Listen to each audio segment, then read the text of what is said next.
Assalamualaikum everyone, here is Shiviya Javed. I hope you all are fine, and today I am going to share my new video about bank reconciliation statement.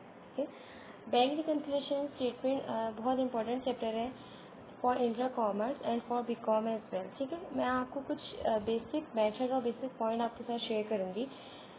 After this video, you can easily solve your problem of bank reconciliation statement. क्योंकि bank reconciliation statement जब हम solve करते हैं तो हमें सिर्फ less और add नहीं करना होता है. बेसिकली पूरा कॉन्सेप्ट समझना होता है कि अगर हम कोई भी वैल्यू या कोई भी अमाउंट ऐड या लेस कर रहे हैं, अब चाहे वो कैश बुक से कर रहे हैं या पासबुक से कर रहे हैं, तो हम वो क्यों लेस कर रहे हैं. ठीक है, उसके पीछे रीज़न क्या है. तो मैंने आपके साथ कुछ मेथड शेयर किए हैं. ठीक है, कुछ बेसिक पॉइंट्स हैं जो कि मैं आपके साथ शेयर कर रही हूँ अबाउट बैंक रिकन्सिलिएशन स्टेटमेंट. सबसे फर्स्ट टॉप पे मैंने आपके साथ शेयर किए हैं balances of cash book and passbook. ठीक है, अच्छा बैलेंसेस जो है टॉप पे जब हम क्वेश्चन सॉल्व करते हैं बैंक रिकन्सिलिएशन स्टेटमेंट का, तो टॉप पे आपको बैलेंसेस गिवन होते हैं. ठीक है, बैलेंसेस जो है वो 4 टाइप्स के गिवन होते हैं. कैश बुक के भी 2 टाइप्स के गिवन होते हैं और पासबुक के भी. अगर आपके पास ये शो हो रहा है कि कैश बुक डेबिट बैलेंस, ठीक है, तो आप उसको प्लस में आप वैल्यू लिखोगे जिस तरह से आप अकाउंटिंग में राइट करते हो. लेकिन अगर ये लिखा है कैश बुक क्रेडिट बैलेंस, ठीक है, तो इसका मतलब ये है कि कैश बुक में मतलब हमारे अकाउंट्स में डेबिट और क्रेडिट बिल्कुल क्लियर होता है. ठीक है, अगर डेबिट हो रहा होता है तो फिर प्लस में अमाउंट आ रही होती है और अगर क्रेडिट हो रहा होता है तो माइनस में अमाउंट आ रही होती है. ठीक है, तो अगर कैश बुक का डेबिट बैलेंस के बिना तो आप वो प्लस में जिस तरह से आप वैल्यू राइट करते हो उसी तरह राइट करोगे बैलेंस जो आप शो करोगे टॉप पे. और अगर कैश बुक का क्रेडिट बैलेंस शो हो रहा है तो मतलब ये है कि प्रीवियस मंथ कैश बुक का क्रेडिट बैलेंस आया था. जो हमने लास्ट बैलेंसिंग की तो क्रेडिट साइड से ज़्यादा अमाउंट आ रही थी. ठीक है, इसलिए उसका क्रेडिट बैलेंस शो हुआ था, तो वो आप माइनस में शो करोगे मतलब ब्रैकेट में, जो कि हम अकाउंटिंग के रूल को फॉलो करते हुए करते हैं.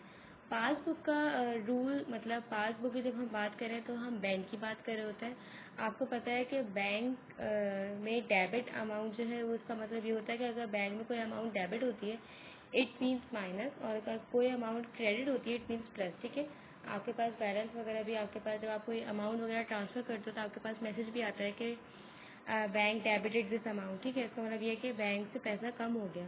ठीक है, तो बैंक का डेबिट जो है वो माइनस की सूरत में आएगा आपके पास और बैंक का क्रेडिट जो है वो प्लस की सूरत में आएगा. ठीक है, तो ये सारे बैलेंसेस गिवन है. मैंने आपको एक पैटर्न शो किया है कि अगर कैश बुक डेबिट बैलेंस होगा तो आपको प्लस में मेंशन करना है, कैश बुक क्रेडिट बैलेंस होगा तो आपको माइनस में मेंशन करना है. ठीक है, बिल्कुल अगर आप अपोजिट कर दोगे पासबुक डेबिट बैलेंस माइनस में होगा, पासबुक क्रेडिट बैलेंस प्लस में होगा. ठीक है, अच्छा फर्स्ट केस जो मैंने आपके साथ शेयर किया है वो है first point deposited but not yet clear deposit in translate. ठीक है, 2 वर्ड्स गिवन होंगे आपके पास जो आपको ट्रांजेक्शन गिवन होंगी उसमें 2 सेंटेंस लिखे हो सकते हैं. ठीक है, कि deposited but not yet clear and deposited in translate. ठीक है, इसका मतलब ये है कि डिपॉजिट कर दिया गया चेक लेकिन अभी तक बैंक की तरफ से क्लियर नहीं हुआ. ठीक है, मतलब डिपॉजिट कर दिया है, कैश बुक में भी हमने जो है जो भी हमें करना था कैश बुक में भी हमने ऐड वगैरह कर दिया, बट बैंक ने अभी तक वो चेक क्लियर नहीं किया. तो आप उसके लिए एक वर्ड यूज़ करोगे. पहले आप देखो कि एट इज इक्वल टू जब हम प्रॉब्लम सॉल्व करेंगे तो आपको और कॉन्सेप्ट क्लियर होगा कि हमें इसको बेसिकली सॉल्व किस तरह करना है. अभी मैं आपको ये बता रही हूँ कि अगर ऐड करोगे आप पासबुक में तो क्यों ऐड करोगे. असल में ये वो चेक्स होते हैं जो डिपॉजिट कर दिए जाते हैं लेकिन बैंक इनको क्लियर करके आगे नहीं पहुँचाता कि येस ये चेक डिपॉजिट हो गए, बैंक इस पर क्लियर का स्टेप नहीं लगाता. ठीक है, तो वो हमें अनक्लियर्ड के नाम से अनक्लियर्ड चेक के नाम से ऐड करना होता है पासबुक में मतलब बैंक में. ठीक है, सेकेंड जो पॉइंट मैं आपके साथ शेयर करी वो है cheque dishonoured by the bank. या तो ये लिखा होगा cheque dishonoured by the bank या आपके पास सिर्फ एक वर्ड आपको गिवन होगा NSF नॉट सफिशिएंट फंड. ठीक है, इसकी जो फुल फॉर्म है वो ये. इसके लिए मैंने आपके साथ एक छोटी सी डेफिनेशन शेयर की है. Dishonoured cheques are cheques that a bank on which is drawn declines to pay. There are a number of reasons why a bank would refuse to honor a check, with non-sufficient fund being the most common one, indicating that there are insufficient cleared fund in the account on which the check was drawn. ठीक है, ये वो checks होते हैं जो कि bank जो है वो डिसऑनर कर देता है. ठीक है, बैंक ये क्लेम करता है कि इनसफिशिएंट फंड है, ये बैंक ये चेक क्लियर नहीं करेगा. ठीक है, तो वो बैंक उसको बिल्कुल क्लियर करने से जो है डिसऑनर कर देता है क्योंकि वो कहता है इनसफिशिएंट फंड है, इस अकाउंट में कुछ ऐसे फंड्स हैं जो कि इनसफिशिएंट हैं. ठीक है, प्रीवियस जो उनके अकाउंट्स वगैरह वो क्लियर नहीं है, तो वो चेक जो है वो ऑनर नहीं करता, डिसऑनर कर देता है। बैंक उसको NSF चेक भी कहते हैं और डिसऑनर चेक भी कहते हैं। उसके लिए आप एक वर्ड यूज़ करोगे जो मैंने ब्रैकेट में आपके साथ शेयर किया, आप लिखोगे डिसऑनर चेक और आप उसको लेस कर दोगे कैश बुक में से, ठीक है। इसका मतलब ये है कि बैंक ने वो डिपॉजिट करने से मना कर दिया, तो जाहिर सी बात है आपने जो अपने पास ऐड कर लिया आप उसको भी अपने पास से लेस कर दोगे कैश बुक से, ठीक है। थर्ड पॉइंट जो मैं आपके साथ शेयर करी हूँ, issued but not presented in the bank for payment. मैंने अपने पास से पेमेंट कर दी है, मैंने अपने पास से चेक इशू कर दिया, ठीक है, लेकिन बैंक के जो भी बैंक की अकाउंट बुक है, बैंक के पास जो भी पासबुक वगैरह होती है उसमें से बैंक के पास अभी तक वो प्रेजेंट नहीं हो रहा है, ठीक है। बैंक ने अभी बेसिकली अगर मैं नॉर्मल वे में बात करूँ तो बैंक ने अभी तक वो लेस नहीं किया है, तो हमें अनप्रेजेंटेड चेक के नाम से पासबुक से मतलब बैंक से वो लेस करना पड़ेगा, ठीक है। इशू कर दिया गया है मतलब मेरी तरफ से इशू कर दिया गया है, कंपनी ने अपने पास कैश बुक पे लेस कर दिया है, बैंक ने प्रेजेंट नहीं किया। तो बैंक जब भी प्रेजेंट नहीं करता किसी भी चेक को, उसका मतलब ये है कि वो अपने अकाउंट में से उसने अभी तक लेस नहीं किया है, तो हम अनप्रेजेंटेड चेक के नाम से लेस कर देंगे पासबुक में। सेकेंड आपके पास शो हो रहा है कि डेबिट फॉर ज़कात डिडक्शन। डेबिट फॉर ज़कात डिडक्शन, ये वही वाली बात आ गई कि बैंक डेबिट हुआ है, ठीक है। बैंक जब भी डेबिट होता है तो उसका मतलब ये है कि बैंक में से पैसा कम हुआ है, ठीक है।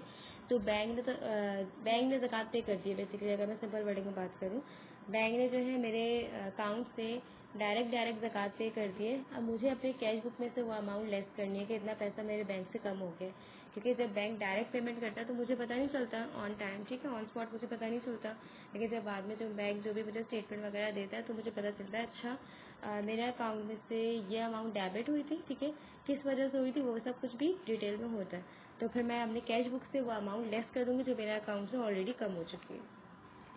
नेक्स्ट आपको शो हो रहा है क्रेडिट फॉर बैंक प्रॉफिट, ठीक है। अब बैंक इस बार क्रेडिट हुआ है, ठीक है, मतलब अब बैंक को प्रॉफिट मिल रहा है, बैंक के पास बेसिकली बैंक के पास इनकम आई है, ठीक है, जो बैंक की इंटरेस्ट इनकम भी होती है, ठीक है, हम उसको इंटरेस्ट इनकम भी कह सकते हैं। और नीचे मैंने आपके साथ वर्ड यूज़ किया है इंटरेस्ट इनकम। तो बैंक को तो बैंक की इनकम मिल गई है, बैंक के पास तो इंटरेस्ट आ गया उसका, तो बैंक ने अपने पास वो अमाउंट क्रेडिट कर दी है। फिर मैं बता रही हूँ जब बैंक क्रेडिट होता है तो उसका मतलब ये है कि बैंक में अमाउंट आई है, सही है, बैंक बढ़ा है और मुझे अपने पास ऐड करना है, क्योंकि वो बैंक में डायरेक्ट बैंक ने रिसीव की वो इंटरेस्ट इनकम, तो मुझे तो नहीं पता। जब मुझे पता चला कि अच्छा मेरे अकाउंट में इतने पैसे आ गए हैं इंटरेस्ट इनकम की सूरत में, तो मैं मेंशन करूँगी इंटरेस्ट इनकम और मैं ऐड कर दूँगी उतनी अमाउंट कैश बुक में, ठीक है, वो ऑलरेडी बैंक में ऐड हो चुकी है।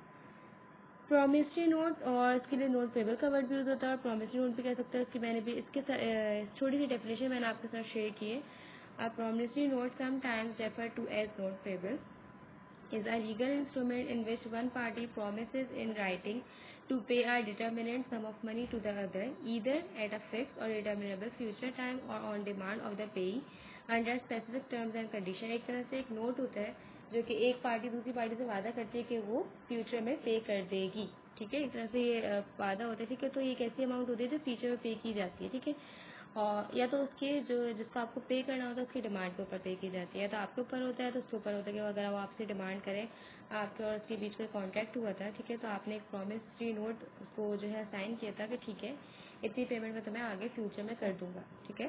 तो अगर ऐसा कुछ मेंशन है जो कि पेमेंट कर दी गई है, ठीक है, नोट पेबल है प्रॉमिसरी नोट के नाम से, लेकिन अभी तक हमने कैश बुक से लेस नहीं की है, ठीक है, बैंक ने डायरेक्ट मेरे अकाउंट से लेस कर दी, तो आपको वो अमाउंट लेस करनी है कैश बुक से। उसके बाद आपको नजर आ रहा है direct deposited by the customer in the bank. कभी कभी ऐसा होता है कि मेरे कस्टमर को कुछ पेमेंट करनी होती है, ठीक है, मेरा कस्टमर कुछ पेमेंट करता है लेकिन वो डायरेक्ट बैंक में जाकर डिपॉजिट कर देता है, ठीक है, मतलब वो आके मुझे चेक वगैरह नहीं इशू करता, वो डायरेक्ट मेरे बैंक में जाके डायरेक्ट मेरे अकाउंट में ट्रांसफर कर देता है, ठीक है। तो अगर कभी भी आपके पास ये मेंशन है कि direct deposited by the customer in the bank, तो आप उसके लिए वर्ड यूज़ कर सकते हो, उसके लिए वर्ड यूज़ कर सकते हो कोई भी डेटर और अकाउंट रिसीवेबल एक ही बात है, मतलब अकाउंट रिसीवेबल मेरा वो अकाउंट होता है जिससे मुझे पैसे रिसीव करने होते हैं, ठीक है, एक तरह से मेरा वो कस्टमर होता है, तो उसके लिए डेटर का वर्ड भी यूज़ होता है, अकाउंट रिसीवेबल का वर्ड भी यूज़ होता है, या आप पूरा वर्ड भी लिख सकते हो, direct deposited by the customer का वर्ड भी यूज़ कर सकते हो आप, और आप ऐड कर दोगे वो कैश बुक में, क्योंकि वो एक ऐसी अमाउंट है जो कि ऑलरेडी बैंक ने आपके अकाउंट में ऐड कर दी है, लेकिन आपको नहीं पता, तो जब आपके पास स्टेटमेंट आएगी तो आप अपने कैश बुक में ऐड कर दोगे, अच्छा मेरे कस्टमर ने डायरेक्ट पेमेंट कर दी मुझे, या आपका जो कस्टमर आपको इन्फॉर्म कर देगा कि मैंने इस तरह से आपके जो है अकाउंट में डायरेक्ट पेमेंट कर दी, आपके पास मैसेज भी आ जाएगा, ठीक है, थ्रू वेब बैंकिंग, तो आप आराम से वो अमाउंट ऐड कर सकते हो कैश बुक पे। उसके बाद यहाँ पे मेंशन है बैंक सर्विस चार्जेस, ठीक है। कुछ चार्जेस वगैरह होते हैं जब आपका, जाहिर सी बात आपका किसी बैंक में अगर अकाउंट ओपन है तो आपको कुछ चार्जेस वगैरह भी पे करने होते हैं बैंक के, तो वो भी सारे चार्जेस वगैरह बैंक खुद ब खुद आपके अकाउंट से लेस कर रहा होता है, ठीक है। तो जो आपके अकाउंट से डायरेक्ट लेस हो रहा होता है वो आपको नहीं पता होता, वो आप ऑन टाइम तो नहीं मेंशन करते हो कैश बुक में, लेकिन जब आपके पास बाद में अपडेट आ जाती है कि इतनी अमाउंट आपके अकाउंट से लेस कर दी गई है, ठीक है, फॉर दी बैंक चार्जेस, तो आप उससे लेस कर देते हो कैश बुक, ठीक है। उसके बाद है dividend directly collected by the bank.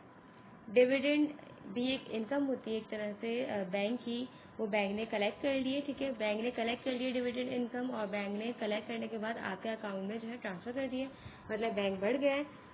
लेकिन क्योंकि आपने नहीं ऐड की कैश बुक में, तो आप वो अमाउंट कैश बुक पे ऐड कर लोगे डिविडेंड इनकम के नाम से। उसके बाद यहाँ पे शो है insurance paid by the bank, ठीक है। अगर आप किसी भी चीज़ की इंश्योरेंस करवाते हो, अपनी मनी की इंश्योरेंस करवाते हो, ठीक है, लाइफ इंश्योरेंस होती है, फायर इंश्योरेंस होती है, बहुत सारी इंश्योरेंस होती है, ठीक है। किसी भी चीज़ की आपने इंश्योरेंस करवाई हुई है तो उसको भी आपकी पेमेंट करनी होती है। हर महीने आपके अकाउंट से जो है इंश्योरेंस एक्सपेंस आपने बोला हुआ होता है कि हर महीने मेरे अकाउंट से खुद डिडक्ट हो जाएंगे इतनी amount for the insurance expense, ठीक है, तो आपको हर महीने पे करना होता है। तो बैंक ने आपके अकाउंट से डिडक्ट कर दी इंश्योरेंस की अमाउंट, अब आपको लेस करना रह गया कैश बुक से, ठीक है, तो वो आप लेस कर देते हो।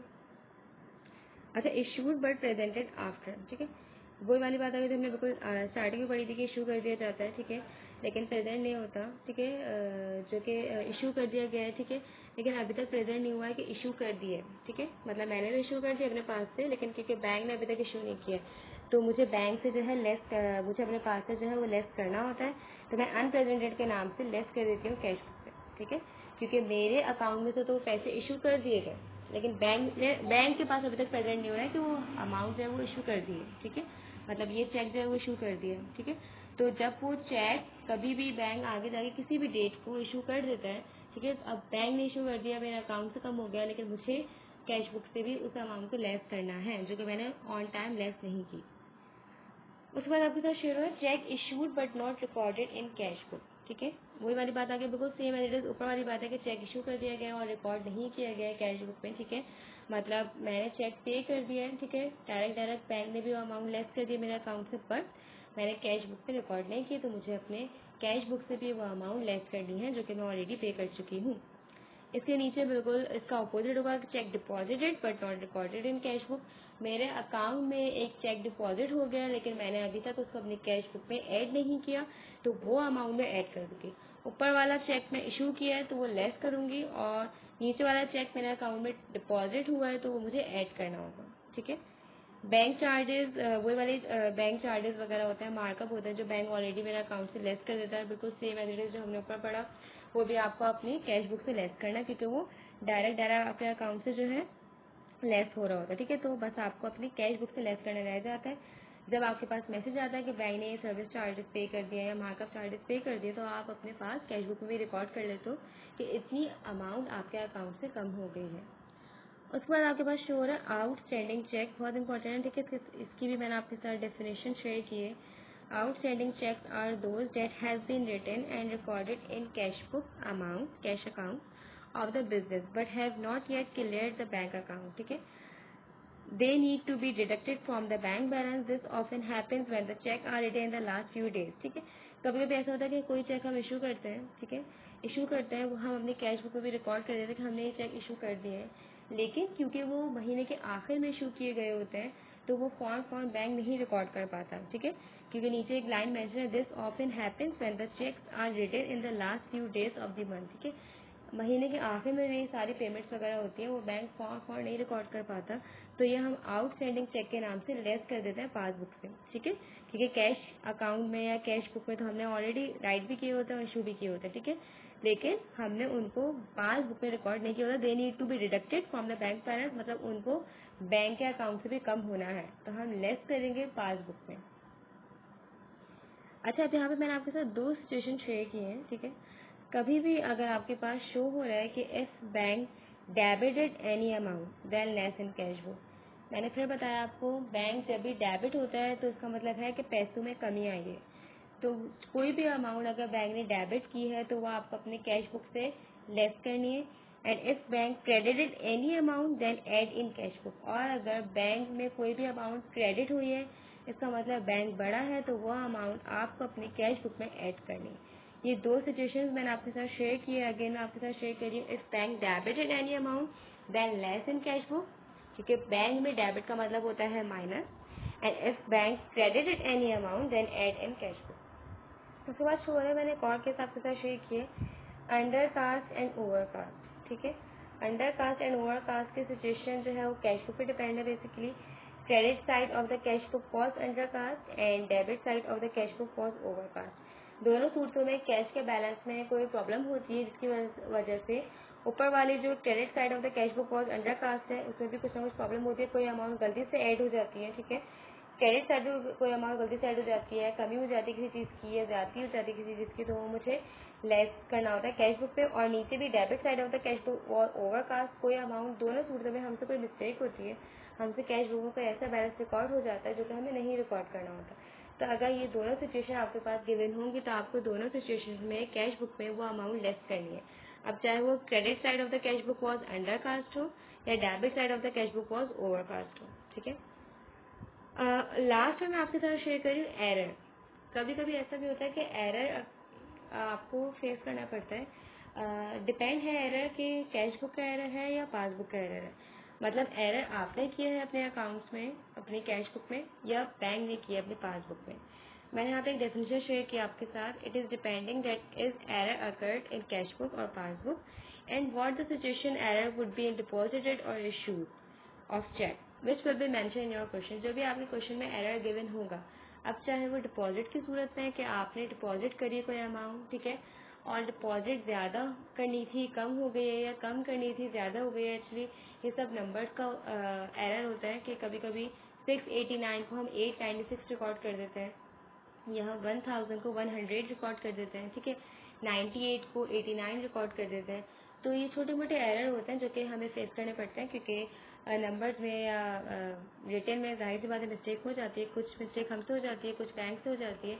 तो ये सभी जब हम रिकंसाइल करते हैं हर चीज़, बैंक रिकंसिलेशन का मतलब ही ये है कि हम हर चीज़ रिकंसाइल करें, वापस देख रहे हैं। कुछ अगर ऐड करने से रह गया तो हम ऐड कर दें, कुछ मेरे ऐड करने से रह गया, मतलब कुछ कैश बुक पे ऐड करने से रह गया तो आप कैश बुक पे ऐड कर दो। कुछ बैंक ने ऐड नहीं किया तो वो बैंक ऐड कर रहा है, कुछ बैंक ने लेस नहीं किया, कुछ मैंने लेस नहीं किया। ठीक है, तो दोनों सूत्रों में बेसिकली हम बैंक रिकंसिलेशन स्टेटमेंट हम बना इसलिए रहे हैं ताकि बैंक की रिकंसिलेशन स्टेटमेंट हो सके, लेकिन बैंक जुड़ा हुआ है कैश बुक से। ठीक है, क्योंकि हम दोनों सूत्रों में कैश की बात कर रहे होते हैं। तो मेरी कैश बुक में और बैंक की पासबुक में हमेशा बैलेंस आना चाहिए, ताकि ये हो कि जो मेरे अकाउंट्स चल रहे हैं वही बैंक के अकाउंट्स चल रहे हैं। ठीक है, इसलिए हम लोग बैंक रिकंसिलेशन स्टेटमेंट मेक करते हैं, ताकि कोई भी अगर एरर है, कोई एरर पास हो गया या कोई ऐसी अमाउंट है जो कि रिकॉर्ड नहीं की गई, रिकॉर्ड करनी ज़रूरी थी, कोई ऐसा चेक है जो पे कर दिया गया है लेकिन आपने रिकॉर्ड नहीं किया, डिपॉजिट हो गया है अकाउंट में लेकिन मैंने रिकॉर्ड नहीं किया। ठीक है, बैंक चार्जेस जो हैं ऑलरेडी पे कर दिए गए हैं बैंक की तरफ से, लेकिन आपने लेस नहीं किए।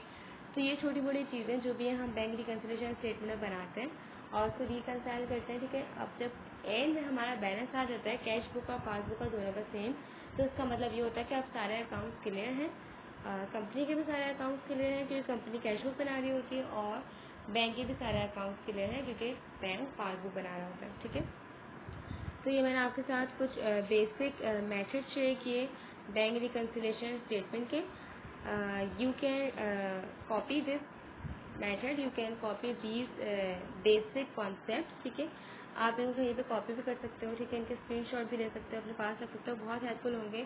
फिर आपको अगर ये समझ में आ गया तो आपको कोई भी याद करने की ज़रूरत नहीं है, कोई भी रूल आप आराम से बैंक रिकंसिलेशन स्टेटमेंट का क्वेश्चन सॉल्व कर सकते हैं, क्योंकि बेसिकली इसमें कॉन्सेप्ट आपका क्लियर होना चाहिए। ठीक है, कि अगर ये बात हो रही है, अगर डिसऑनर चेक है तो इट मीन्स बैंक ने वो डिसऑनर कहला दिया। ठीक है, बैंक ने वो वापस कर दिया चेक, तो क्योंकि मैंने कैश बुक में तो रिकॉर्ड किया है तो मुझे वो लेस करना है। ठीक है, ऐसी कोई एरर है या कोई ज़कात डिडक्शन है या कोई इश्यू और डिपॉजिट का है, जो भी है आपको उसको एंट्री को बेसिकली समझना है। ठीक है, और उसके लिए जो भी आपको एप्रोप्रिएट वर्ड हो वो यूज़ करना है आपको। ठीक है, अब चाहे वो डिसऑनर चेक के नाम से हो, अनप्रेजेंटेड के नाम से हो, अनक्लियर्ड के नाम से, जो भी मैंने ब्रैकेट में वर्ड्स आपको दिए हुए हैं कि इस वर्ड से आप ऐड या लेस कर सकते हो। इंटरेस्ट इनकम है तो उसके लिए आप इंटरेस्ट इनकम यूज़ करोगे, डिविडेंड इनकम है तो उसके लिए आप वो यूज़ करोगे, बैंक चार्जेस है तो उसके लिए आप बैंक चार्जेस का वर्ड यूज़ करोगे, मार्कअप चार्जेस है तो आप मार्कअप का वर्ड यूज़ कर सकते हो, ठीक है। तो ये सब मैंने आपके साथ शेयर किए हैं बैंक रिकन्सिलिएशन स्टेटमेंट के मैथड, ठीक है। इंशाल्लाह नेक्स्ट वीडियो में हम इसकी प्रॉब्लम शेयर करूँगी मैं आपके साथ, हम इसका सोल्यूशन शेयर करेंगे तो आपका कॉन्सेप्ट और क्लियर होगा। Thank you so much. अल्लाह हाफिज़, टेक केयर।